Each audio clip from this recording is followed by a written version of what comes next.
बरं, आता बोलता बोलता आपण अनेक विषयांना खरं तर हात घातला आणि त्याच्यामध्ये असं जाणवलं की कुठेतरी अ, उ उद्धव बाळासाहेब ठाकरे या पक्षाची आणि भाजपची जवळीक सध्या वाढताना आपल्याला दिसते. कारण एक फोन काय जातोय, अनेक गोष्टी थांबतायत. तर भविष्यात असं काही समीकरण जुळेल असं वाटतं का तुम्हाला?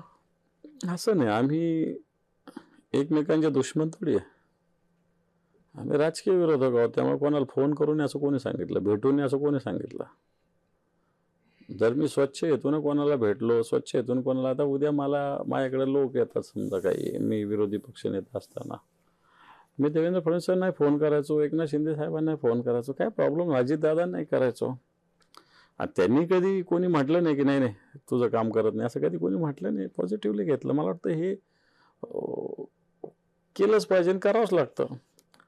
त्याच्यामुळं भाजपशी जवळीक वगैरे अशातला काही भाग नाही. पण आज भाजप सत्तेत असल्यामुळे काही विषय असल्यामुळे भाजपशीच बोलावं लागतं.